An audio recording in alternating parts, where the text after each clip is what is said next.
chips and SaaS, at the end of the day, a decade, 20 years from now, what will still be standing will be SaaS and chips. There's no doubt about that. So more chip action. First off, Globalfoundries, Bloomberg had a piece that talked about Mubadala putting it up for an IPO for $20 billion. I've talked to Tom Caulfield, CEO there, and so have you. We had him on the 6.5 Summit last year, and we're going to bring him back this year. Sure. But they're already talking about an IPO. So to some people, this was a surprise, but I think the timing was great for Mubadala to float this out there. I mean, look at where we are.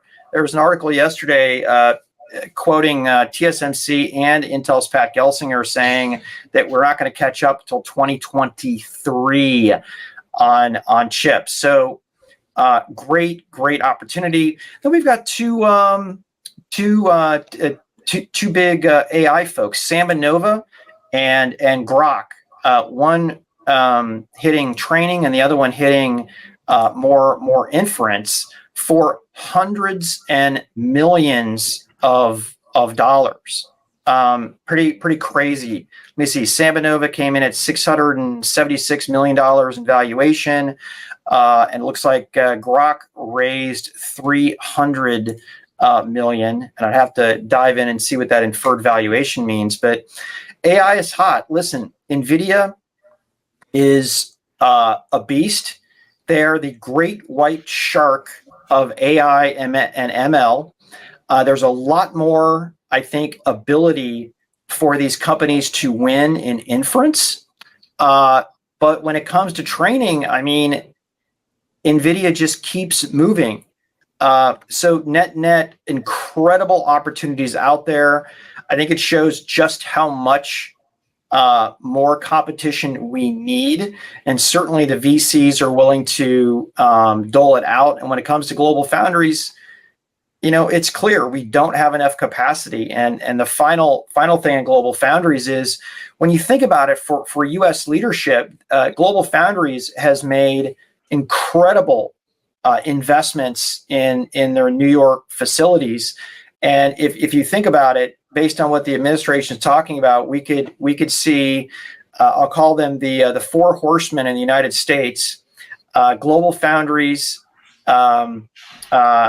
Intel, and somebody in the Biden administration, and potentially we'll see a TSMC or a Samsung here in the U.S.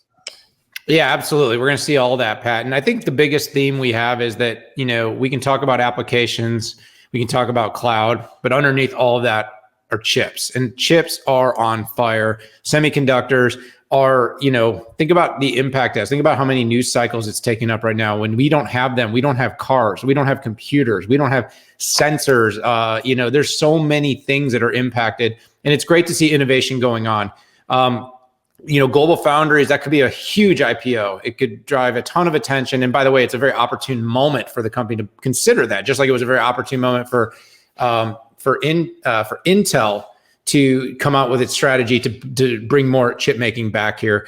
I don't know as much about the other two, but I did track Groq a little bit, and I'll just say deal was led by Tiger Global and D1, two really big VCs. It had some serious partnerships. TDK, for instance, was one of the big, what you'd say a follow-on investment to it. The company's pretty focused. It's got some very consistent form factors.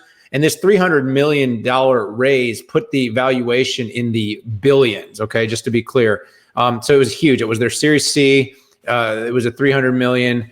And it's basically going after what they believe is a $65 to $100 billion market by 2025. So that's that's just AI semiconductors, by the way. So it's one to watch. All these chip companies are really important right now. We started off talking about you can GTC the future at GTC 2021, Pat. But right behind it are a bunch of innovative companies doing really interesting things that are going to change the world.